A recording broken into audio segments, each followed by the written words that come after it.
안녕하세요. 어떻게 글의 시작을 열어야 할지 한참을 고민하다가 일단 한 글자 한 글자 적어봅니다. 보통은 자기소개부터 먼저 하던데 저는 결혼을 한 40대 후반의 여자입니다.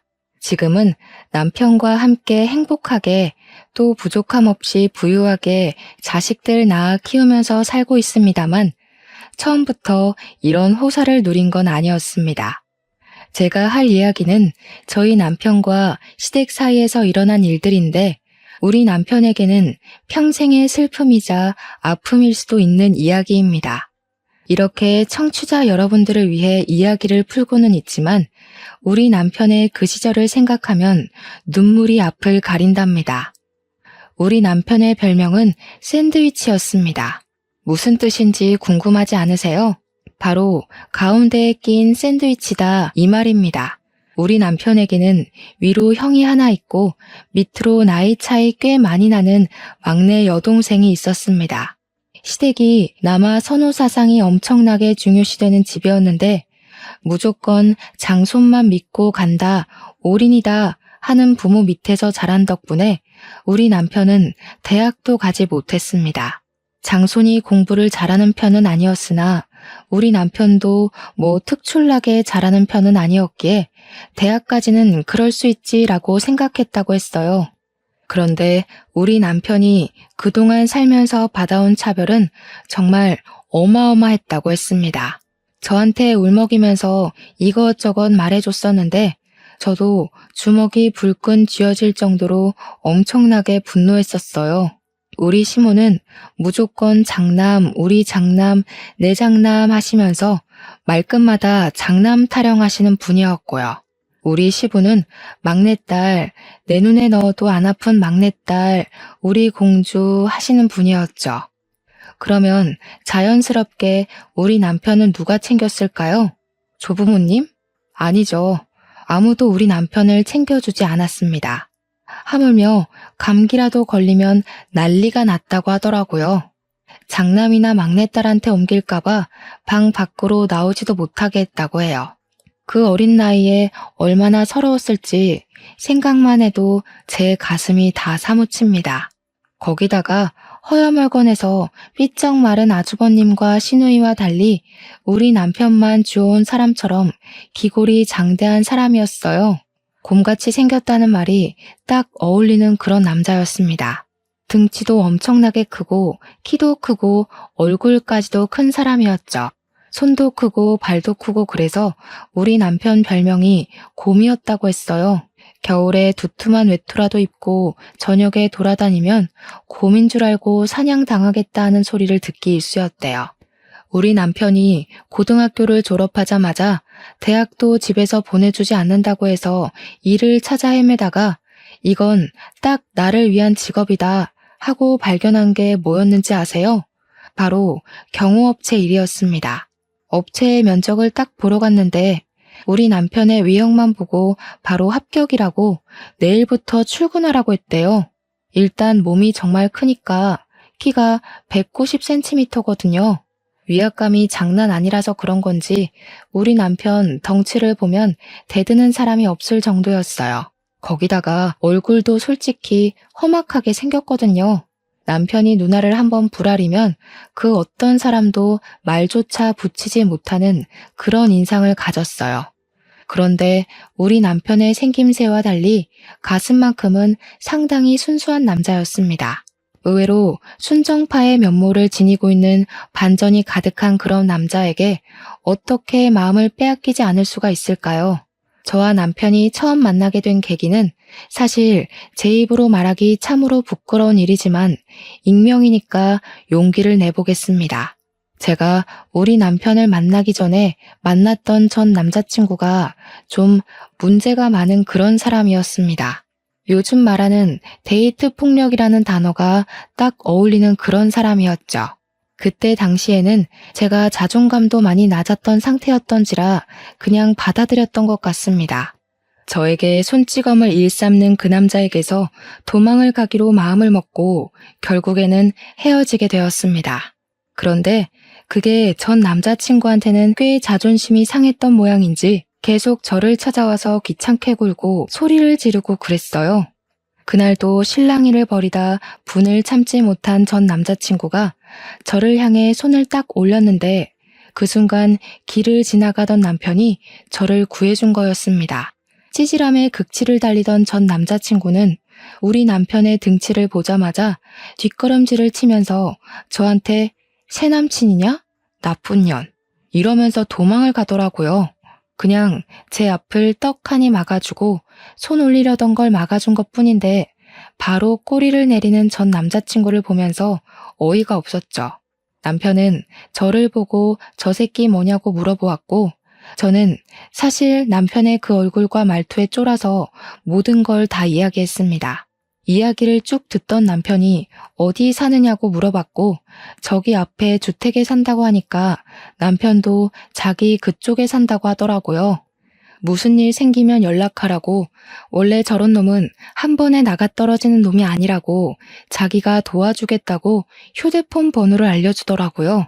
솔직히 남편 첫인상이 진짜 너무 무서워서 이놈도 미친놈이면 어떡하지 싶었거든요. 이런 놈한테 잘못 걸리면 생매장 당하는 거 아닌가 싶어서 연락을 할까 말까 고민을 했는데 진짜 전 남자친구가 며칠 지나지 않아서 저를 또 찾아왔더라고요. 술에 완전히 취해서 나쁜 년이야, 넌 못된 년이야 하면서 발길질을 하려고 하길래 놀래서 남편을 불렀고 몇 번이고 귀찮은 기색 한 번 없이 찾아와 저를 도와주었습니다. 전 남자친구가 결국 남편에게 호되게 당하고 더 이상 찾아오지 않겠다는 각서까지 쓰고 나서야 일은 마무리가 되었죠. 그 각서를 받기까지 6개월이 넘는 시간이 걸렸고 매번 저를 찾아와 도와준 남편에게 정도 너무 들어버렸고 정말 너무 고마웠습니다. 자연스럽게 밥 한 끼 하자는 연락이 잦아지고 연애를 하게 된 것이죠. 그때 처음 알게 되었어요. 남편이 경호업체에 재직 중이라는 것을요. 어쩐지 싸움도 잘하고 힘도 세더라고요. 당시에 남편이 일하던 업체는 연예인들 경호도 전문으로 하는 그런 곳이었습니다. 예를 들면 콘서트 같은 걸 하거나 사인회 같은 거 할 때 연예인들을 보호하고 관중들을 통제하기 위해 쭉 가드들이 서 있잖아요. 그 역할을 하는 업체였어요. 그러니까 한마디로 든든한 백이 생긴 거나 다름없었죠. 콘서트 같은 경우는 티켓을 주기도 했지만 티켓이 없을 때는 남편이랑 같이 슬쩍 들어가서 몰래 스텝인 척 콘서트를 보기도 했어요. 물론 그러면 안 되는 걸 알면서도 좋아하는 연예인이 공연을 한다고 하면 어떻게 해서든지 보러 가고 싶은 게 사람의 마음이잖아요. 거기다가 일을 할 때 남편의 모습은 뭐랄까 정말 무섭기도 했지만 너무 든든해서 멋있어 보였거든요. 저는 남편이 일하는 모습을 보여줄 때가 가장 듬직하고 좋았어요. 거기다가 우리 남편이 엄청나게 쑥맥이었거든요. 그렇게 험상궂게 생겨서 시도 때도 없이 얼굴이 붉어지는 걸 보면 그렇게 귀여울 수가 없었어요. 연애하면서 모든 걸 저랑 다 처음 해보는 거라고 수줍게 이야기하는데 진짜 평생 함께하고 싶다 그런 생각이 들었습니다. 그런데 좀 의아한 부분도 있었어요. 연애를 하면서 남편이 단 한 번도 가족에 대한 이야기를 꺼낸 적이 없었거든요. 그래서 솔직히 저는 남편이 고아인 줄 알고 부모님 이야기를 꺼내면 안 되겠다, 어린 시절 이야기는 하지 말아야겠다 싶었습니다. 그런데 이야기를 듣다 보니까 또 고아는 아니더라고요. 부모님한테 연락 오는 걸 보고 저 혼자 얼마나 깜짝 놀랐는지 몰라요. 그때까지 고아라고 생각하고 있었거든요. 아무튼 저한테 가족에 대한 이야기를 꺼내지 않는 이유가 뭔가 따로 있겠지라고 생각만 했죠. 외동아들인데 부모님이 시골에 가 계신가 싶기도 했고 아무튼 프로포즈를 받고 나서야 알게 되었습니다. 형도 있고 나이 차이가 나는 여동생도 있고 부모님 두 분이 멀쩡히 살아서 저희 집 근처에서 같이 살고 있었다는 사실을요. 아무튼 프로포즈를 받고 결혼을 준비하는 과정에 있어서 우리 집에 인사를 드리러 오게 되었죠. 우리 부모님께서 남편의 첫인상을 보고 너무나도 식겁을 하시는 거예요. 제가 부끄러울 정도로 놀라셨는데 남편 눈치가 보이더라고요. 그런데 남편은 익숙하다는 듯이 진지하게 저와의 결혼을 허락받고 싶어서 왔다고 말씀을 드렸습니다. 아빠는 술을 한잔 하자고 하시더니 남편과 이야기를 나눠보시고는 사람이 진국이라고 우리 딸 믿고 맡길 수 있을 것 같다고 하셨습니다. 저희 부모님의 예상치 못한 환대에 기분이 좋아져서 우리는 시댁에도 빠르게 인사를 드리러 갔습니다. 결혼하고 싶다고 인사를 드리러 가면서 한우도 최상급으로 한아름 싸들고 갔어요. 그런데 시댁에서 그러는 거예요. 아직 장남이 결혼을 못해서 둘째부터 결혼을 시킬 수가 없다고요. 무조건 장남이 먼저 가야 한다고 장남 타령을 하시는데 제가 얼마나 어이가 없었는지 몰라요. 그래서 그랬죠. 아주버님 언제 결혼하실 건데요? 하니까 아직 만나는 여자도 없는데 무슨 결혼을 하겠냐고 심드렁하게 대꾸를 하시는 겁니다. 그러면 도대체 우리는 언제 결혼을 하라는 이야기인지 진짜 답도 없다고 생각했습니다. 그래서 일단은 결혼이 미뤄진 채로 6개월이라는 시간을 그냥 허비하고 말았습니다. 우리 집에서는 사위나 다름없이 생각하고 있었기 때문에 시댁에서보다 더 챙겨주시면서 시간을 보내고 있었고요. 근데 문득 아버지께서 궁금하셨나 봐요. 당장 내일이라도 결혼식장 들어갈 것처럼 굴어놓고 왜 준비도 안 하고 시간을 버리고 있냐고요. 그래서 제가 그냥 장남인 아주버님이 결혼을 해야지만 우리가 결혼할 수 있대 하고 대답을 하니까 아빠가 딱 그러시는 거예요. 자네 혹시 집안에서 차별을 받고 자랐나? 이렇게 물어보셨어요. 그러니까 우리 남편이 갑자기 닭똥 같은 눈물을 쭉쭉 흘리는 게 아니겠어요? 저랑 부모님 모두 다 놀래서 남편을 막 위로해 주었어요. 아버지께서 남편의 손을 꼭 잡아주더니 그 집 아들하지 말고 우리 집 사위나 하라고 하면서 성을 내셨습니다. 자기도 차별의 서러움을 잘 알고 있다고 우리 집에서만큼은 내가 진짜 아들처럼 대해주겠네 하셨어요. 남편은 정말 장인어른을 아버지처럼 모시고 살겠다고 평생 나도 이런 따뜻한 대접받고 싶었다고 이야기를 했습니다. 그렇게 하하호호 하면서 우리 집에서의 분위기는 참 좋았어요. 그러던 와중에 제가 글쎄 혼전 임신을 하게 된 거예요. 우리한테는 너무나도 큰 축복이었지만 시댁에서는 난리도 그런 난리가 없었습니다. 어디 속도 위반을 할 수 있냐? 쪽팔려서 얼굴을 들고 다닐 수가 없다. 장남이 장가를 못 갔는데 어디 둘째네가 선수쳐서 애부터 가지냐고. 저한테 발랑 까졌네 어쨌네 입에도 담기 힘든 나쁜 소리들을 막 하셨습니다. 오죽하면 우리 남편이 됐다고 나 부모 없는 사람인 척 살 테니까 얼굴 보지 말고 절연하고 살자고 큰아들 타령하는 거 지겹다고 선언을 했어요. 그러니까 또 시부모님이 부모 자식 간의 인연이 얼마나 귀한 건데 그런 소리를 하냐고 남편을 달래기 시작했습니다. 나한테는 장남 결혼하면 그때 혼인신고를 하라고 이야기를 하는 거예요. 벌써 임신 8주 차가 되었는데 아주버님이 40주 전에 결혼을 할 수 있다고요? 진짜 이게 말인지 방귀인지도 모르겠더라고요. 결국에는 어떻게 했는지 아세요? 그때부터 매주 부랴부랴 아주버님이 선자리를 나가기 시작했습니다. 도대체 장남이 먼저 결혼을 해야 된다는 건 어느 나라 법이길래 아주버님도 피곤하고 저희도 피곤한 상황이 된 거죠. 시간은 속절없이 흘러가서 저는 출산이 임박했고 아주버님은 드디어 뜻이 맞는 여자를 만났는데 거기서 또 결혼식을 준비하려면 몇 개월이 걸리잖아요. 그 사이에 저는 아이를 낳게 되었고 더 이상은 기다릴 수 없다고 생각했습니다. 물론 저희 집에서도 시댁의 그런 처사에 매우 불쾌한 감정을 숨기지 않고 드러내고 있었고요. 우리가 먼저 혼인신고라도 하겠다고 아이 출생신고를 해야 하는데 미혼모로 올릴 수도 없는 거잖아요. 그랬더니 일주일만 기다리라고 시댁에서 난리법석을 떨더니 결국 장남이 먼저 혼인신고를 한 다음에 저희도 혼인신고를 하게 시키더라고요. 그때부터는 또 기다림의 연속이었습니다. 아주버님네가 혼인신고를 하고 결혼식 준비를 하는 동안에 저는 몸조리를 했어요. 아주버님이 식을 올려야지만 우리도 식을 올릴 수 있다는 시부모님의 명령 때문이었습니다. 진짜 너무 열받고 뒤집어 엎고 싶은 마음이 들었지만 아이도 낳았고 몸조리를 했어야 했기에 꾹 참았습니다.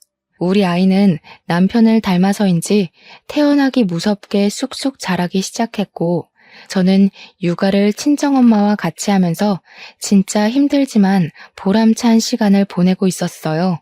정말 누굴 닮은 건지 모르겠지만 너무 귀엽고 사랑스러운 우리 아가를 보면서 하루하루가 새 삶을 사는 것 같더라고요. 모유 수유를 할 때나 아이가 잘 때나 기저귀를 갈아달라고 올 때나 정말 너무 예뻐서 깨물어주고 싶을 정도였습니다. 아이가 다칠까봐 겁이 나서 손톱 하나 제대로 깎아주지 못하는 남편을 보면서 속으로 얼마나 웃었는지 몰라요. 그렇게 행복한 나날을 보내고 있었는데 아주버님의 결혼식 날짜가 잡혔다는 이야기를 시댁으로부터 전해 들었습니다. 저희 보고도 결혼식 날짜를 슬슬 정하라고 상당히 인심 쓰듯이 이야기를 하시더라고요. 그러면서 장남이 결혼하고 얼마 되지 않아 차남이 결혼하는 거니까 간소하게 식을 올렸으면 좋겠다고 요구를 하셨습니다. 이미 애도 낳고 살고 있는데 결혼식이라는 게 중요하면 얼마나 중요하겠냐고 하시는 거예요. 그러는 아주버님은 호텔에서 아주 호화롭고 성대한 결혼식을 준비하고 계셨거든요. 여기서 더 충격적인 것은 아주버님의 결혼식 날짜가 우리의 돌날이랑 딱 겹치는 겁니다. 놀래서 시모한테 전화를 걸어서 어머님, 그날 우리 아이 첫 돌 행사를 한다고 말씀드렸잖아요. 했어요. 그랬더니 관심도 없었다는 목소리로 그랬니? 일주일 미뤄 하고 전화를 끊어버리시는 겁니다. 아무리 그래도 아주버님 결혼식이 가족 행사 중에 제일 큰 행사 아니겠냐고. 서러웠지만 별 수 있나요? 결국 우리의 돌날도 미루게 되었어요. 하필이면 예약이 다 차 있어서 한 달이나 뒤로 밀리게 되었습니다. 벼르고 벼르던 아주버님 결혼식 날 시댁 식구로서 만발의 준비를 하고 결혼식장에 도착해서 신부 대기실에 형님 되실 분께 인사를 드리러 갔어요. 그런데 이미 형님 친구분들이 다 와 계셔서 어쩔 수 없이 대기실 밖에서 친구분들이 사진 찍고 나오기를 기다리고 있었습니다. 그런데 친구들이며 형님이며 목소리가 얼마나 큰지 대기실 밖까지 대화 내용이 다 들리는 거예요. 진짜? 대박이다. 너무 부럽다. 하는 소리가 들리길래 무슨 이야기를 하시는 중인가 귀담아 들었죠. 대화 내용은 정말 충격적이었습니다. 글쎄, 우리 시부모님이 상가 건물만 3채를 가지고 계신 분들이거든요. 그중 하나를 장남이 결혼한다고 아주버님 명의로 떡하니 증여를 해주셨다는 거예요.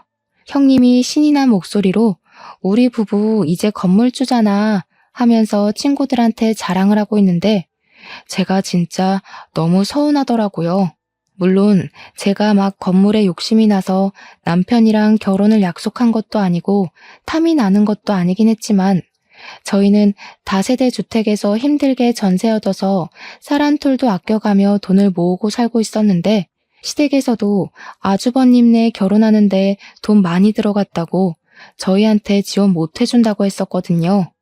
결국 그 지원 못 해준다는 돈 모두 아주버님네로 들어갔고 건물까지 증여해줬다고 하니까 제 속이 쓰리더라고요. 부러움의 목소리가 한껏 고조된 대기실 안으로 아이를 안고 그냥 들어갔어요.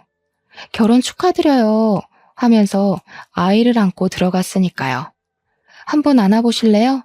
하고 저희 애를 딱 보여드렸는데 형님이 질색을 하시더라고요.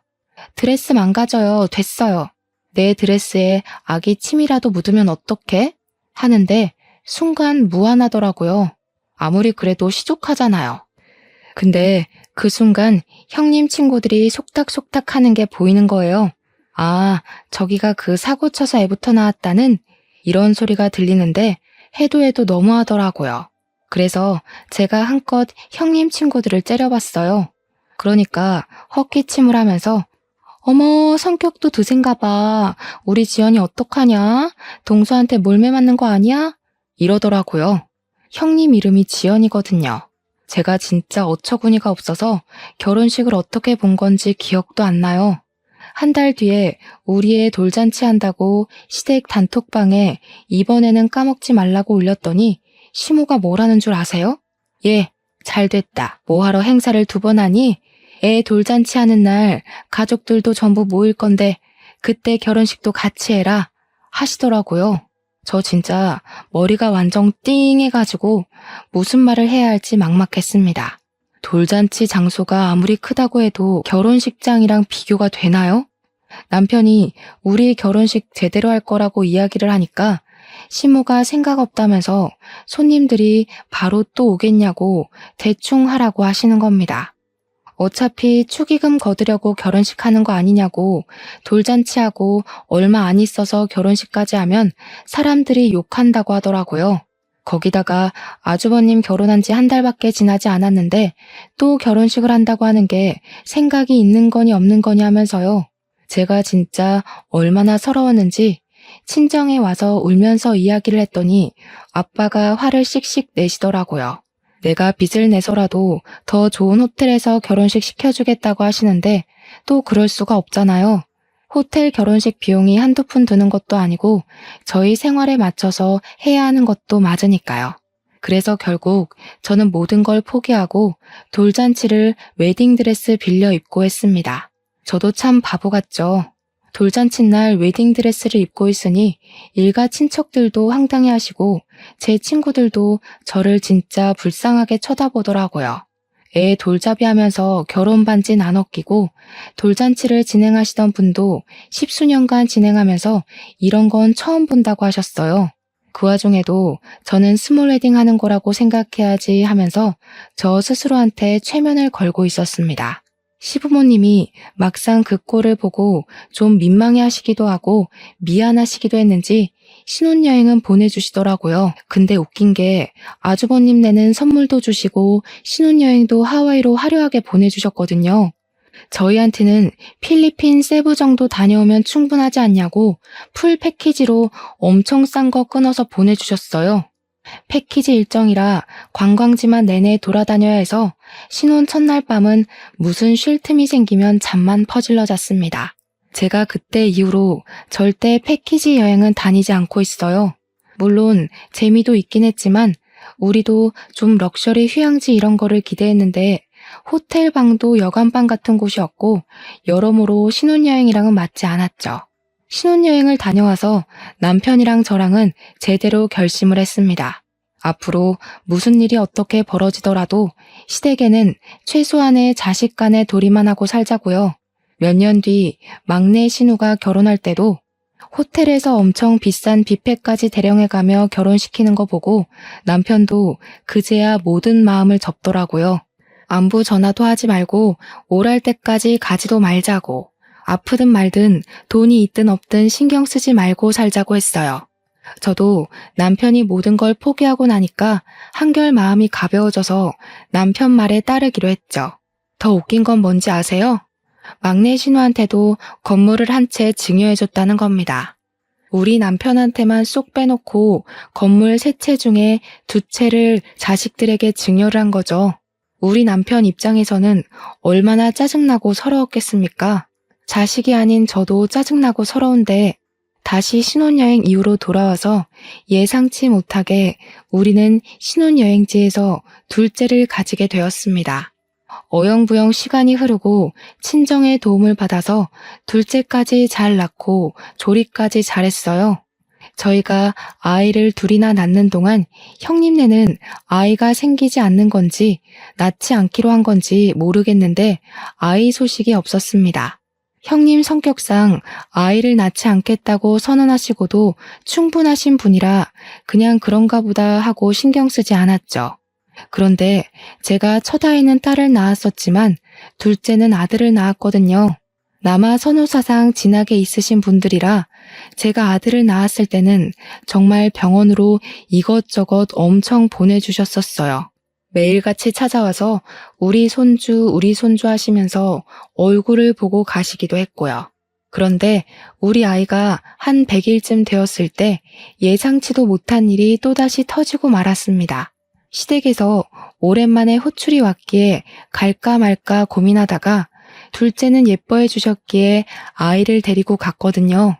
그런데 시모가 저를 보면서 엄청나게 근심 걱정이 가득한 얼굴로 이야기를 하시더라고요. 예, 첫째 내가 글쎄 불임은 아닌데 임신이 좀 힘들다고 하더라. 우리 장남이 아이를 낳아야 내가 조상님들께 면이 서는데 말이야. 에휴, 거기다가 첫째 며느리가 글쎄 애 낳으면 몸매가 망가진다고 출산을 거부하는 모양이더라고. 어머님 속이 많이 상하시겠네요. 장남이 대를 이어야 한다고 계속 말씀하셨잖아요. 그렇지. 그래서 말인데 너네 둘째가 아들이잖니? 얘를 우리 장남이 키우는 건 어떨까 싶은데. 처음에 어머님이 무슨 말씀을 하시는 건지 몰라서 눈만 동그랗게 뜨고 있었어요. 알고 보니까 우리 둘째는 아주버님네 입양을 시키자는 이야기였습니다. 저는 너무 어이가 없고 놀랍고 저런 생각을 할 수 있다는 거에 기겁을 해서 어머님 정신 나갔어요? 하고 소리를 질렀어요. 아니, 이게 말이나 되는 소리예요? 제 아들을 지금 누굴 줘요? 시부모한테 정신 나갔어요는 어디서 배워먹은 말버릇이야? 내가 뭐 남주자고 그랬어? 너네가 낳은 거야 잘 알지. 그런데 키우는 건 큰애네가 하자는 거 아니냐? 그래. 아무래도 장남네가 아들을 키워야 면이 서지 않겠니? 너도 잘 생각해봐라. 걔네 건물만 2채나 가진 부자야. 우리가 첫째 결혼하고 나서 장남한테도 한 채, 맏며느리한테도 한 채 나눠주지 않았니? 건물 3채 있던 것 중에 2채만 증여한 줄 알았더니 채채를 모두 증여했던 것이었습니다. 아주버님네 2채, 시누이네 1채요. 그 이야기를 아무것도 주지 않은 둘째 며느리인 저한테 당당하게 이야기를 하시는데 평소에 얼마나 우리 남편을 무시했으면 저런 소리를 뻔뻔하게 할까 싶었습니다. 저는 정말 머리가 획가닥 돌아버리는 듯한 느낌을 받았어요. 저한테 계속 돈 많은 부모 가진 게 얼마나 덕인 줄 아냐? 너네 아들도 장남네 집에 입양되면 기뻐할 거다 하면서 말도 안 되는 소리로 저를 설득하시는 겁니다. 제가 그 말에 당연히 넘어갈 거라고 생각했는지 너네한테도 내가 섭섭지 않게 돈을 좀 줄게 하시는데 너무 열이 받았습니다. 지금 우리 남편한테는 한 채도 주지 않으시고 아주버님과 시누이만 챙기신 주제에 저보고 10달을 품어 낳은 아들까지 아주버님네로 입양시키자는 게 말이에요? 우리 남편은 무슨 사생아입니까? 밖에서 나온 자식이라서 챙기질 않는 거예요? 그렇게 이야기를 하니까 시부모님이 아주 학을 떼면서 무슨 소리를 하는 거냐고 우리 둘째도 자기 배 아파 낳은 아들이라는 겁니다. 그러면서도 부잣집에서 태어난다는 게 얼마나 축복인 줄 아냐고 아들 하나 더 낳으면 되는 거 아니냐고 둘째네는 형님네에 입양을 시키재요. 그래서 제가 그랬죠. 이거 아주버님네도 동의한 거 맞냐고요. 형님이 결혼식 날 우리 애 한번 안아보시라고 이야기하니까 침 떨어져서 싫다고 하셨던 사람이라고. 그랬더니 시모가 자기들도 생판 남 입양하는 것보다야 자기 핏줄 입양하는 게 낫다고 하더라 하시는 거예요. 그러니까 한마디로 우리 남편과 저의 의견을 빼놓고 자기들끼리 이미 입을 다 맞춘 상태였다는 거죠. 입양 절차도 다 알아봤으니까 손 쓸 거 하나도 없다고 애만 두고 가라는데 열받아서 눈물이 다 나더라고요. 애 절대 못 준다고 앞으로 우리한테 연락하지도 말고 찾아오지도 말라고 했습니다. 경찰에 신고할 거라고 접근 금지라도 받아오겠다고 하면서 여태까지 그렇게 사셨듯이 둘째 아들 없는 셈 치고 사셔라 했어요. 출근한 우리 남편에게 울면서 전화해서 이 모든 이야기를 해주니까 남편이 당장 시댁으로 찾아가겠다고 난리를 치더라고요. 그날 저녁에 퇴근하고 시댁에 가서 한바탕 남편이 뒤집어 엎고는 집으로 돌아와서 제 손을 꼭 잡아주었습니다. 저도 배신감을 느끼고 아파하는 남편을 위로해 주었죠. 그날 이후로 완벽하게 절연이라면서 남편이 휴대폰 번호도 바꿔버리고 저도 완전히 시댁 번호까지 싹 차단해버렸어요. 그렇게 몇 개월이 더 지난 어느 날 남편네 경호업체 대표가 남편에게 할 말이 있다고 불렀다고 하더라고요. 남편이 거의 초창기 멤버이고 남편만큼 오래 그 업체에서 일한 사람이 없었기에 남편은 은근히 긴장한 상태로 대표를 만나러 갔습니다. 근데 대표가 그랬대요. 자기 이민 가서 자식들이랑 오순도순 살아보고 싶다면서 업체를 맡아서 키울 생각이 있냐고요. 권리금을 조금만 받고 사업체를 아예 남편 이름으로 넘겨주고 싶다고 했다는 겁니다. 오랜 시간 지켜본 결과 남편만큼 사업체에 대한 이해도도 높고 운영을 잘할 사람이 없을 것 같다는 이유였어요. 남편은 처음에 대표직을 맡고도 이민 가서 살아라. 내가 여기서 현장을 돌보겠다 했는데 대표님이 거절했대요.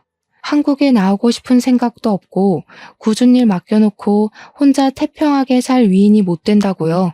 남편은 업체를 인수하고 싶어 했고 꽤 자리가 탄탄한 업체였기에 포기하기엔 아쉬웠던 거죠. 영혼까지 모은 돈을 다 끌어모아도 권리금을 다 모으기엔 4,500만 원 정도가 비었어요. 추가 대출도 안 되는 상황이었고 결국 막다른 골목 끝에 몰린 저희는 시댁에 연락을 하게 되었습니다. 4,500만 원이 필요하니까 형이랑 형수한테 건물 준 거 더 이상 치졸하게 굴지 않겠다. 그 돈만 빌려달라고 했어요. 그랬더니 시모가 그럼 너네 둘째 아들 내놔 이러더라고요. 형수도 입양해서 키우고 싶다고 했다고 남편이 열받아서 당신은 내 엄마도 아니라고 내가 실수했다고 하면서 전화를 끊고는 우리 친정에 가서 아빠를 붙잡고 남편이 엉엉 울더라고요. 제 앞에서는 잘 울지도 않는 남편이 우리 아빠만 붙잡고 우는 걸 몇 번이나 보는지 모르겠네요. 사정을 들은 아버지께서 자기가 4,500만 원 어떻게든 구해다 주겠다고 하셨고 남편은 2배로 불려드릴 거라고 했어요. 사기꾼 같아 보이는 말이었지만 우리 남편의 우직함을 믿고 아버지는 노후 자금을 깨서 4,500만 원을 마련해 주셨습니다. 남편은 사업체를 물려받게 되었고 경호업체를 운영하면서 사람만 많아서 될 것이 아니라며 감시체계를 확실하게 설립하자고 했다더군요. CCTV 보안 쪽도 함께 하면서 도청이나 몰카 같은 걸 찾아내는 신식 기계까지 도입을 해서 운영을 했습니다. 그러다 보니 예전에는 사람만 경호하던 업체였는데 점점 기업이나 기업 수장들의 집까지 관리를 하는 큰 업체가 된 거죠. 완전히 비밀스러운 1:1 보안업체 같은 회사로 자리를 잡았다고나 할까요? 경매 같은 것이 열릴 때에도 우리 남편 업체로 직접 연락이 와서 고가의 상품 경호를 맡기기도 했습니다. 한마디로 대박이 터지게 된 거죠. 그게 우리 남편의 사업체를 운영한 지 3년 만에 일궈낸 성과였습니다. 그렇게 바쁜 3년을 보내는 동안 시댁에서도 큰 변화가 한 가지 일어났어요. 형님이 시모의 압박과 핍박, 구박을 이겨내지 못하고 결국 출산을 하게 된 것이었습니다. 시험관 6차 만에 겨우겨우 힘들게 얻어서 임신 기간 내내 바깥 구경 한 번 못하고 꼼짝없이 누워서 지낸 형님인데 결국 딸을 출산하는 바람에 시댁에서 난리가 났다고 하더라고요. 시무가 형님한테 엄청 난리를 치면서 당장 둘째를 가지라고 했대요. 형님은 애 하나 낳는 것도 얼마나 힘들게 낳았는데 둘째를 가지라는 소리를 할 수 있냐고 자기가 애 낳는 기계냐고 완전히 냉기 철철이고요. 우리 남편은 약속했던 대로 3년 만에 빌린 4,500만 원을 9천만 원으로 갚아드렸습니다. 아빠는 2배는 농담 아니었냐면서 원금만 갚으라고 했지만 남편이 이 돈 모으려고 3년 걸렸다며 이자라고 생각하고 받아달라고 했죠. 4,500만 원이었으면 진즉 갚았을 거라고 장인어른 덕분에 사업체가 커지고 발전할 수 있었다고 평생 감사하며 살겠다고 했습니다. 우리 아빠는 눈시울이 붉어지고 이런 사위 얻어서 행복하다 하셨고 남편은 평생 친아버지처럼 모시고 살겠다고 했죠.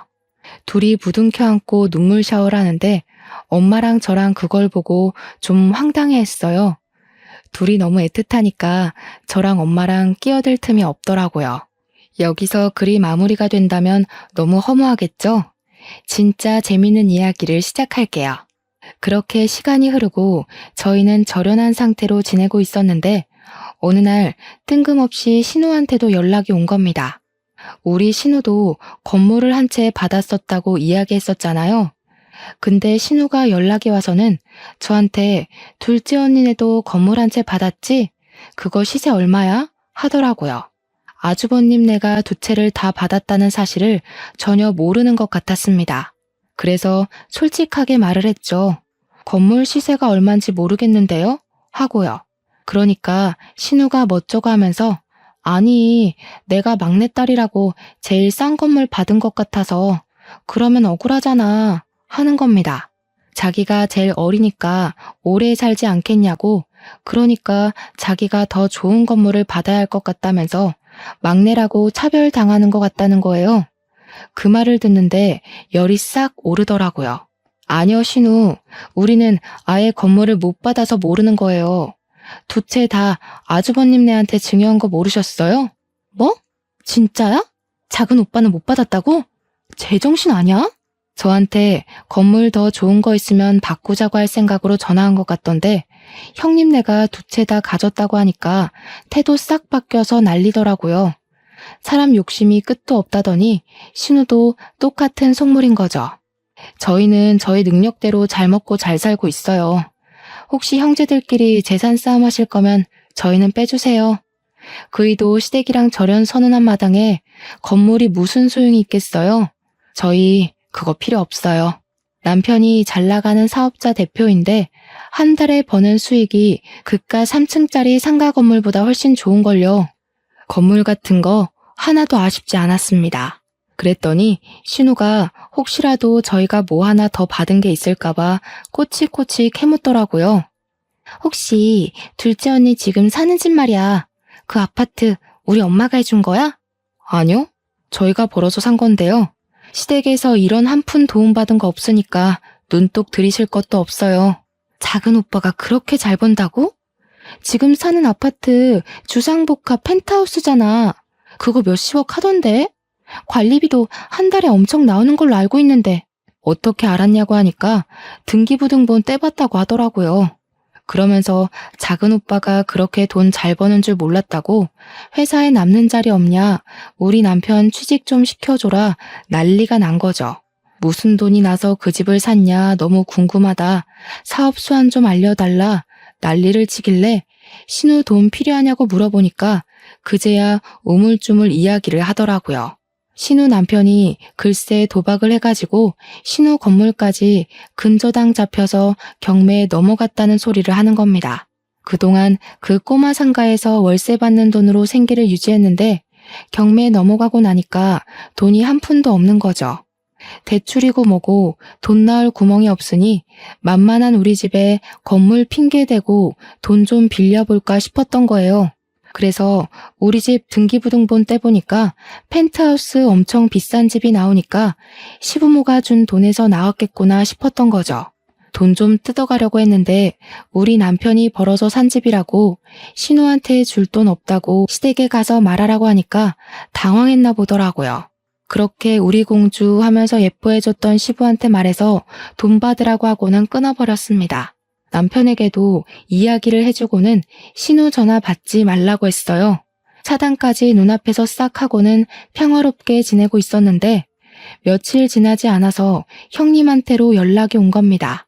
시댁에서 얼굴 좀 보고 이야기 좀 하자길래 제가 왜요? 하니까 손윗사람이 부르는데 어디 말대꾸냐고 어차피 저희도 더 이상 수그러들 필요 없으니까 남편이랑 같이 시댁에 찾아갔습니다. 신우가 뱉어놓은 말도 있고 상황이 궁금하기도 했거든요. 애들은 친정 부모님께 부탁드리고 남편이랑 룰루랄라 손잡고 시댁에 갔어요. 신우랑 형님네랑 다 와 있더라고요. 시부모도 슬쩍 눈치 보면서 서로 할 말은 있는 것 같은데 입을 열지 않길래 제가 먼저 물꼬를 텄죠. 제가 먼저 이야기할게요. 저희는 시댁에서 지원받은 거 하나도 없으니까 재산 분할 싸움에 빼주세요. 먼저 요구할 만한 재산도 없고 우리는 이만 가보겠습니다. 아니 동서, 가긴 어딜 가? 동서가 신우한테 이야기했어? 우리가 건물 두 채 받았다고? 네. 그거 시부모님이 알려주신 건데요. 왜요? 신우는 알면 안 돼요? 아니, 이건 불공평하지. 첫째라고 건물 두 채 주는 게 어딨어? 막내라고 신우는 하나 챙겼잖아요. 샌드위치 우리 남편은 하나도 못 챙겼는데. 그리고 그 건물 주인 찾는다 치면 우리 거지 신우 거는 아니잖아요. 나 정말 죽게 생겼다니까.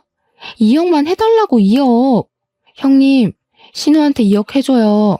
20억짜리 건물 가져갔으면 10%는 해줄 수 있잖아. 우리도 그 건물 없어. 남편이 사업한다고 건물로 대출받았다가 다 날려먹었단 말이야. 아니, 그게 무슨 소리야? 무슨 소리긴요. 그이가 사업한다고 건물로 대출받았다가 다 날려먹고 하나 남은 건물도 곧 넘어간다고요. 그 소리에 시부모님은 거의 뒤로 넘어가셨습니다. 야, 이 녀석들아. 우리가 평생을 일궈서 산 건물을 나눠줬으면 잘 쓸 생각을 해야지. 터무니없는 짓을 벌여서 다 날려먹어? 그러니까 신우랑 형님이랑 줬으면 장땡이지 뭘 참견을 하냐고 싸우더라고요. 저랑 남편은 그냥 강 건너 불구경했죠. 그러니 시모도 체념한 듯 너네 빚이니까 너네 알아서 하라고 하시더라고요. 신우랑 아주버님이랑 둘 다 난리가 났는데 저희는 그러든지 말든지 안녕히 계세요 하고 나왔습니다. 그렇게 6개월이 더 지났어요. 6개월 동안 물론 신우고 아주버님이고 할 거 없이 집에 찾아와 남편 회사 찾아와 돈 좀 빌려달라고 어깃장을 놓고 난리를 쳤죠. 우리 남편은 당연히 딱 잘라서 거절했고요. 어느 날 집에 엄마랑 같이 아이를 보고 있다가 시부모님이 찾아와서 깜짝 놀랐습니다. 그런데 둘 다 짐을 한아름 싸들고 온 거 아니겠어요? 남편 없는 거 확인하더니 저한테 우리 여기서 좀 지내자. 집도 넓고 좋네 하면서 방을 막 이리저리 뒤지는 겁니다. 우리 딸은 시댁에 어릴 때 간 것 빼고는 간 적이 없어서 시부모한테 누구세요? 이러고 있더라고요. 시부모가 내가 너희 할머니 할아버지야 하는데 우리 딸이 우리 친정 부모님이 할머니 할아버지라고 하더라고요. 시부모 얼굴 썩어가는데 할 말은 없고 자업자득이었죠. 저는 시부모한테 우리 집에 당신들 누워서 잘 방 없다고 나가라고 했더니 시부모는 네가 이러니까 이쁨 못 받은 거라고 난리를 쳤습니다. 더 이상 자기들 오갈 데 없다면서 죽이 되든 밥이 되든 여기 있을 거라고 하니까 우리 엄마가 아빠랑 남편에게 바로 호출을 했더라고요. 양심도 없지. 여기가 어디라고 찾아와서 행패를 부립니까? 쪽팔린 줄도 모르고. 그런데 진짜 사이다는 우리 남편이었습니다. 남편이 업체 직원들을 데리고 집으로 온 거예요. 경찰까지 불러서요. 남편이 새로 보안 시큐리티를 운영하면서 경찰이랑 협업을 하고 있었거든요. 경매나 국보 같은 거 경호할 때도 있어서요. 시부모 양팔을 떡하니 잡더니 짐까지 다 들어서 직원들이 시부모를 집 밖으로 내쫓더라고요. 시부모는 이게 무슨 짓이냐고 제가 우리 아들이라고 하는데 남편이 그랬어요. 나 부모 없다니까? 우리 애를 4,500만 원에 팔아넘기라고 했을 때 절연했잖아. 지난번에 혹시나 반성하는가 싶어서 우리 부른 건 줄 알았더니 사과 한마디 없었잖아. 당신 애들 같은 부모 없어 나는. 그러니까 알아서들 사쇼. 결국 첫째가 우리 집까지 홀라당 해먹었다. 우리가 갈 곳이 없어. 걔가 그렇게 마이너스의 손일 줄 알았겠니? 이럴 줄 알았으면 너를 챙기는 건데. 경찰관님, 고생 좀 해주세요. 이 사람들 주거 침입으로 넣어주시고요. 시부모 표정이 정말 허옇게 질린 와중에 저는 딸한테 저분들한테 인사드려 예의는 차려야지 했어요. 우리 딸이 네, 안녕히 가세요 하더라고요. 저는 문 닫아버렸고요. 한참을 집 앞에서 경찰이랑 실랑이를 하는 것 같았던 시부모는 결국 경찰차를 타고 사라졌습니다.